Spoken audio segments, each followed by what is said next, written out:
Right now we're in 35 days left in Season of the Storm, Season 5. 48 days minus 35, that's already 13 days, which is impressive. It's already been 2 weeks. Now I want to go over like issues with talisman crafting, and especially with people who want to like go 90 or above in the seasonal tower. I do want to say that like if you're gonna go for the seasonal tower, just make sure that you invest all your herbs that you've earned, whether it's wilted or red herbs or orange herbs, all in one character. So it's not going to carry over to other characters, so you're gonna have to like be wise to spend on one team to make sure that you will have a chance to like defeat more opponents as you go up and over more tower levels with or without talismans. So currently I'm using the Kiss Relic, which means that these enchantments give me more advantage to practice my combos, and especially if I want to use Sento or don't use Sento at all. And with Jax, I can actually throw harder and harder if the opponent decides to up block for no reason and do a punishable attack for that. The talisman I'm using currently is just a random aura talisman. There's a specific bonus that was given to me, which is the severity bonus. I think severity basically means that the higher the percentage, the faster the damage over time will decrease from an opponent. Damage over time, or dot, is like a very powerful component to do damage against your opponent, and especially if your aura is near against your opponent will take damage slightly for that amount of time. So once you activate it, watch the number go down and down and down until the talisman is not activated. Increased area of effect is also essential, especially if it's a aura / power up talisman. Okay, we're gonna go over like a few issues that I've been noticing, so let's go ahead and go to the forge. So in a forge, you have 4 types of talismans, the first of which is projectile. Projectiles meaning you can shoot orbs, skulls, even scorpions. Get over here, spear. You also have some meteors, which even though assist is technically a different type of talisman, this specific case is a meteor, which means like it's also a projectile, but in a situation where you need a talisman to assist you, that means the talisman will be active while shooting projectiles as it shoots down from the sky. You'll still be able to perform your combos and attacks on your opponent. Projectile is one, assist is another one, power up is another talisman. I've been noticing like in season 5 we'll be getting more Titan talismans from the weekly tower. Depending on the week, you'll be able to acquire one of the Titan talismans. This will depend on the duration that you need to equip on your character. So at the max level 30, if I want to make Scorpion big, or Katana big, or even Tanya bigger, we have 3 chargers, and unfortunately these legendary talismans are not to be recharged at all, even after you finish your fight or a match. So take it for what you will, unfortunately, and we're not going to be able to recharge for free unless you go to the forge and spend your crowns for a price. Another type of talisman is a potion. The Healing Blood Fist talisman, I'm suspecting that was the Blood Feaster in the previous season. So what this does is heal yourself, then heal yourself more by punching your opponents. So I'm thinking more healing power, more health on activation, and all those health related bonuses that you can stack up on this. Let's find out what kind of components that we can add. One issue I want to address first is the Spirit Arrow. I know I'm thinking Nightwolf and the Great Spirit at the same time, but the description intensifies the talisman status effects have no useful description. To me right now, in Season 5, the Spirit Arrow is useless because we have no idea what it actually does. To me, it's kind of disabled because if I were to put this on a Potion Talisman, it's not going to work. Neither is a Projectile. You see, the Spirit Arrow is incompatible with the Talisman. Potion, Projectile is not working. A Dark Meter. If it's an assist talisman, the Spirit Arrow is not working. And like even the power up, like the power up talisman, the Spirit Arrow does not work. I just don't know why like NetherRealm Studios added like a useless component if we want to like see what it could do for any of the talismans that was provided. If the Spirit Arrow were to be useful, I would suggest to use this as a severity percentage. So that means like for those aura users, hopefully we can use the Spirit Arrow for severity percentages. Any opponent that tends to get near you will take damage over time, or dots, to make sure that like the higher the intensity, the more damage over time will do to the opponent. Which to me it'll make sense, because as of season 5, the spirit arrow is disabled for all 4 types of talismans. NetherRealm Studios need to figure out like what to do with the spirit arrow to make sure that we would see something worthwhile for those players who enjoy invasions like I do, to see like what we can do with the spirit arrow. There's also one specific component that I want to discuss, is the Elder God's Blessing. What this does is that when the projectile is ethereal, that means it passes through an opponent and it will not hit. And also the projectile will be invisible, which means like we can't really see what the projectile is doing, except that it only travels through the opponent, and we're not even sure that it's going to hit the opponent, or we don't know how long it's going to hit an opponent. It's kind of weird because like this doesn't work on the Meteor Talisman or an assist. Okay, so Scorpion's Get Over Here rage does not work in Elder God's Blessing, except for regular projectile talismans, in which case the Skull Talisman. Yeah, it shoots out skulls, but it's kind of weird since the Elder God's Blessing is compatible to this. I don't know why this is compatible to it specifically, because it's normal. I don't think NetherRealm Studios was probably thinking through with how projectiles are supposed to work normally. Only skulls and maybe orbs might work, but meteors do not. It's kind of a weird case for those people who like to use projectile talismans. I can't see why Elder God's Blessing is an issue as well for this. For assist talismans, I guess you can use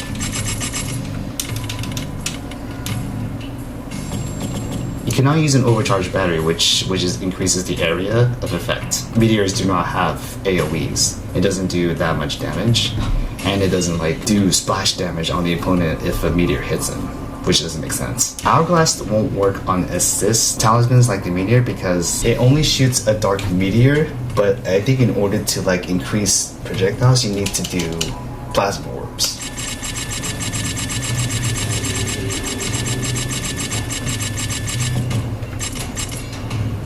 So it looks like you can do 25 extra projectiles, and I think in order to be safe without using Dragon Bloods, Dragon Bloods, by the way, are now harder to get, so you have to rely on some like RNG every hour to make sure that you can acquire Dragon Bloods. Unless like the Seasonal Tower gives us like more herbs as well as Dragon Bloods every level completion of the Seasonal Tower, we might get it. I think it's totally up to the community to find out what they can do in the Seasonal Tower for this season, season 5. Maybe to show you like what the problems are now, we'll go ahead and equip the electrical skull to see, just to show you what it can do. So if I were to activate the skull, that's what it looks like. I mean, that's it. Okay, so that's what it's supposed to look like. Now the issue is with like the Skull Talisman, if I were to do this for Ethereal, I'm just going to use this as an example.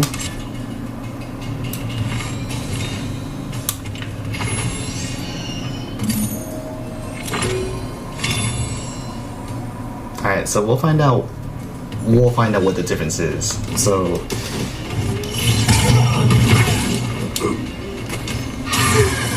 yeah, so it passes through. As I'm trying to like activate another one, it doesn't.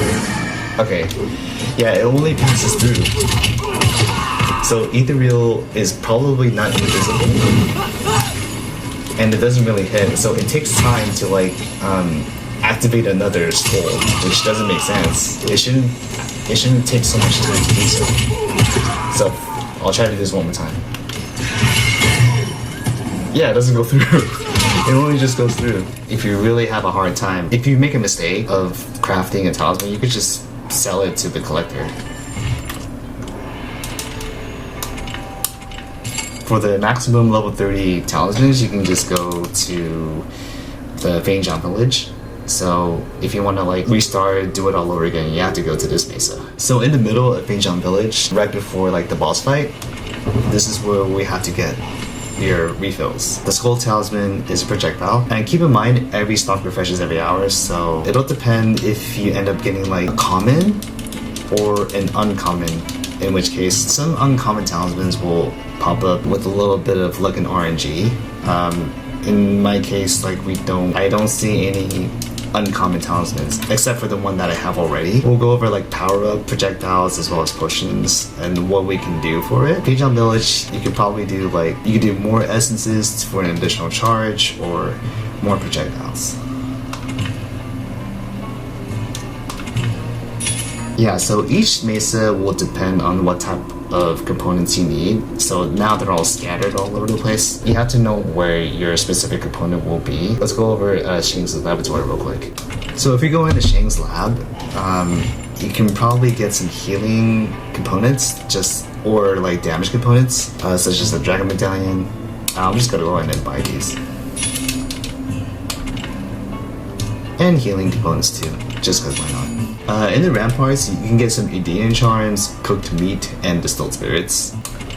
So in the Symbol Festival, you can get like cog wheels, armor plating, and overcharged batteries. More specifically, these two here will represent your aura power-up talismans. So if you have like an armor talisman, this is like one of the good ones to use. Armor plating and overcharged battery. But if you have a damaging aura, the overcharged battery will be recommended if you want to like expand your area to make sure that your opponent takes damage over time, or dots. So if we go in the beginning of the Tarkani colony, you can get like hourglasses or aura lens, but I'm not sure if I want like any bigger projectiles because that's not really important for this video. I'll just grab a few anyway. I'm not sure what the Living Forest can offer. Like if you want like quality projectiles and the way to like crowd control your opponent, you can do Outworld Dragonfly, but that's for like very fast projectiles like bullets. That's one of the few useful ones that you can use if you have a projectile talisman. Keep in mind, every hour the shop at the gateway portal will have like very random stuff. If you do come across like a dragon blood, go ahead and pick it up, and make sure you have a stack of 10 so that if you want to make a legendary talisman, that's how many dragon bloods you need. As far as everything else, the bottom row will represent like a group of talismans according to the 10 increment levels, but like the bonuses will vary and the type of talismans will vary depending on like what they will give you. First I want to go discuss with you is an assist talisman. In this case, we're going to go for the Dark Meteor. Let's see what we can do. You can do a Shadow Sash, Dragon Medallion,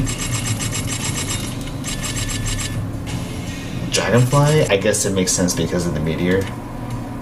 Overcharged battery will not work. Armor plating, no. Soul fragment, no. Distilled spirit, but really, what do you need to use it for? Cooked meat, yes. Vampire tooth. If you want the meteor to do damage, then go to meteor or go to meter. Repulsor, maybe in a crowd controlling situation.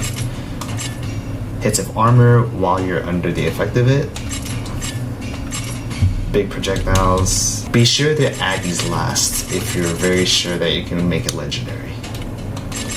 Slow meteors, not a chance. Cogwheels work. This will not work because like meteors do not make sense when they pass through an opponent. It's kind of a disappointing like blessing if you really expect like a very flashy talisman to work. Edean charms work here for an assist, especially if it's meteor. Unblockable projectiles. Spirit arrow. You gotta find some use for this. This is okay because you have plenty of meteors to rain.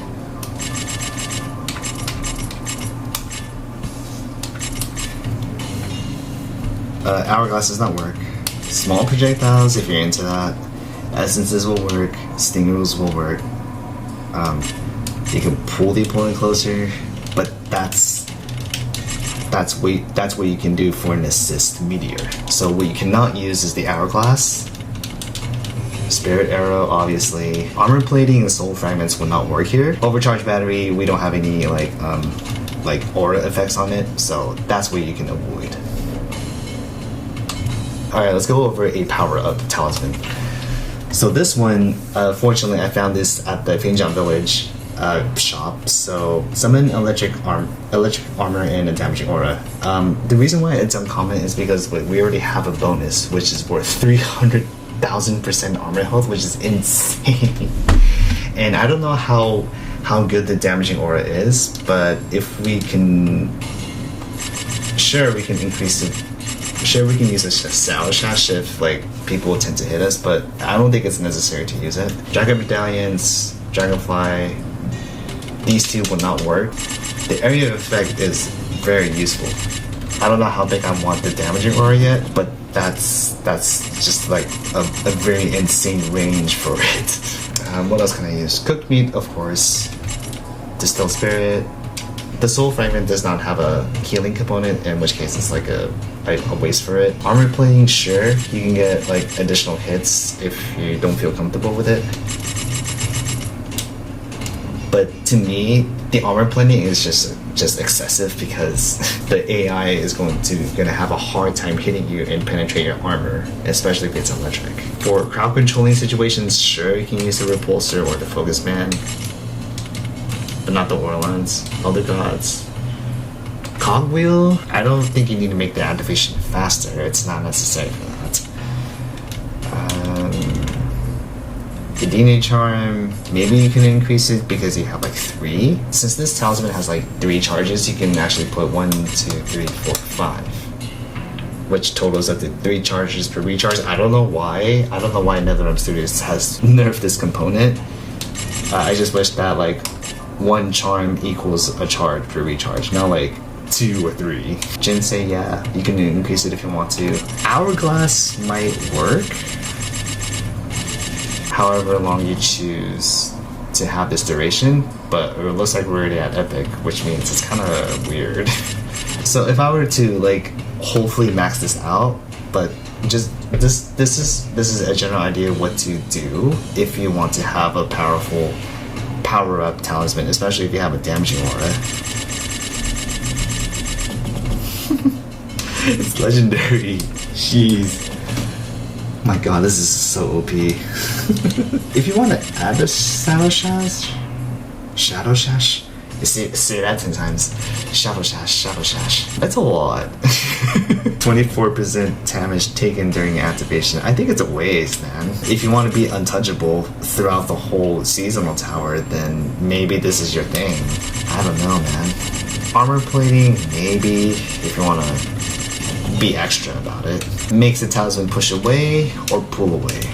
So it totally depends. Push opponents away with the repulsor or pull them closer to you so you can do more damage up close to perform more combos and stuff. It totally depends on your style. And I just don't know how every player is going to like be wild and creative with this. But if I do have enough, I would have like 10 Dragon Bloods at the ready, but in this case I don't have it at all.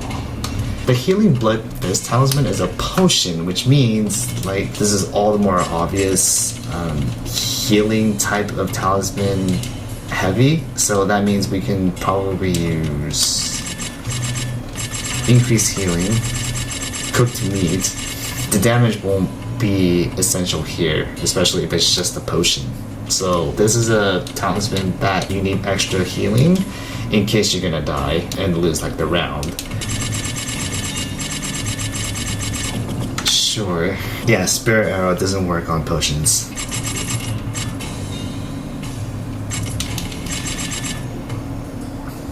I mean, it could work without like without a legendary, but this is what you're gonna get. If you're gonna be like the vampire for your character, this is probably one of the healing intense situations. If you wanna like steal life from your opponent, I would recommend using this, especially if your opponent you're gonna have to fight is about 300 seconds. So if you're gonna expect a round 2, expect like a damaging aura against you according to whichever fighter you're up against. Like a Melina with a dark aura, a Kung Lao with a magic aura, Scorpion with a fire aura, etc, etc, you're gonna have to expect other characters to do dots against you, so that means you're probably gonna have to like find creative ways to like get your health back, or at least trying not to get hit. Probably gonna have to like trudge through damaging auras if your character has a weakness against the element that you're going up against. I don't know what I can do with a foul ball since I already have it. Yeah, this leaves a pool on the floor. Eeh, that's legendary. Yeah, Hourglass works on a foul ball. And this already has Vampire Tooth, has meter recovery. This already has overcharged battery. If you still have the foul ball at level 22, you could probably add like Hourglasses, maybe Jinsei essences, but it's already legendary at this point, which is crazy. Maybe this will work? Oh wow. This assist can work, but I don't think this will replace... Dragon Medallions will not replace any of these bonuses that I already...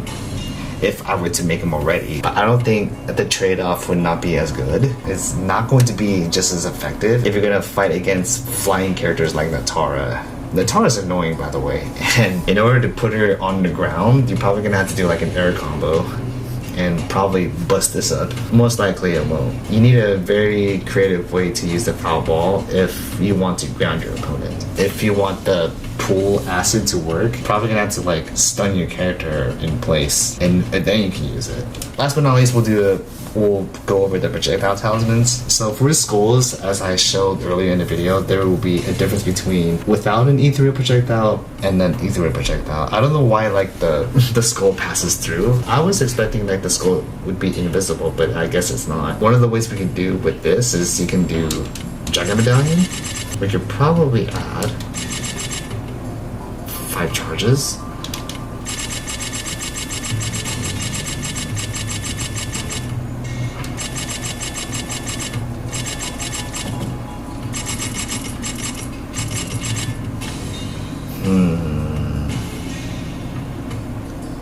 I wonder if I could... no, that won't work. Unblockable projectiles is good.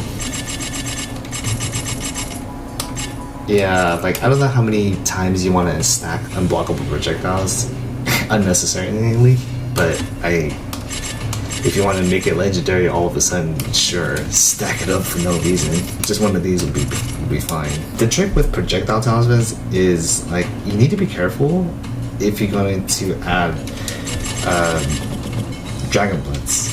You're only gonna have 4 bonuses per round. I think in order to do this the right way, you're probably gonna have to like stack 1 component. If you need to like restock your Dragon Medallions, you have to go to that mesa you need in order to like refill. Shane's Lab will provide you the Dragon Medallions every hour, so keep a stack of these and go crazy on a damage bonus. Only forge it. I'm not gonna forge it right now. You're gonna have to like use only Dragon Medallions and then just like accept and confirm it. Once you do that, you have to do another round of these Dragon Medallions. But instead, the second round you need to do is you have to go add more components to it. Make sure you leave an empty slot for these Dragon Bloods so that you can increase your chances of success. Just be careful and be sure that you have like enough components to use this. Especially if you want to be stylish with like projectiles, you can choose to have faster activation or faster projectiles. It's totally up to you, but just don't go too wild on it so you don't have to like waste so many components to spend more money on it. Yeah, that's it. I hope this updated talisman tutorial doesn't bore so many people. I know there are still issues with talisman crafting. Just be aware of the issues that Elder God's Blessing has, as well as the Spirit Arrow. So these are the only 2 that I have like a gripe with, and I don't understand why they exist in Invasions. Ethereal Talismans are probably going to look cool when you do a matchup, but it's not going to be effective when they do not hit your opponent. Especially when you waste all this in a projectile talisman. They have so many good bonuses, but they're useless if you put an Elder God's Blessing, which would suck. Spirit Arrow, NetherRealm students are gonna have to find a useful way. I would suggest Severity, which would give like Aura Talisman users a chance to increase their dots. As far as like other components, they seem to do fine, but just be aware of the component compatibility. So you have to pay attention to each specific talisman type. Projectile, potions, assist, and power-ups are your 4 main types of talismans. The ones that show rarity, like legendary, epic, uncommon, those are the rarity types of talismans that you can upgrade to. This is my best one that I found. The energetic aura talisman is the best that I crafted. I can't even go higher after that. Max charges, charges per recharge. The first 2 bonuses on top were given, so I just bought that for like 6,000 crowns. It's good enough for me, since if I'm gonna need a health advantage against my opponent, I'm probably gonna have to pop this up maybe enough times so that I can stay ahead, even though I have to wait 300 seconds to win, which is kind of bad. Like if you're dealing with blood opponents such as Reiko, Natara, and Havoc, they take longer to take down, especially when they have like so much health. This talisman right here that I have would really benefit Kenshi and Jax, at least the team that I chose for invasions. Yeah, this talisman that I have has really helped me pass level 90. Just to show you the proof, we're already at level 91. I already got all the skins NetherRealm Studios has provided here. It's a grind, man.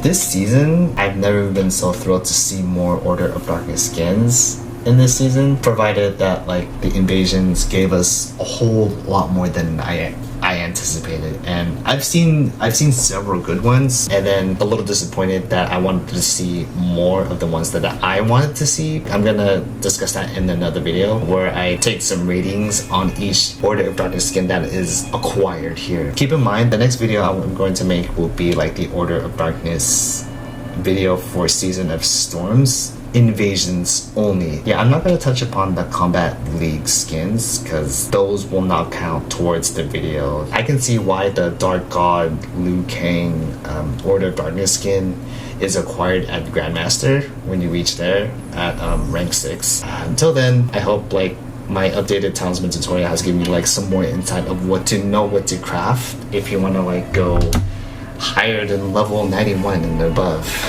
Whoever wants to do that, good luck. Have fun with it. So, thank you guys for watching. Keep an eye out on my Order of Darkness skin ratings for Season 5 Storm. Keep an eye on it. If not, it's because it's getting late and I don't want to wake up my family doing this content. So, thank you guys for watching. I'll see you guys in the next one. See ya.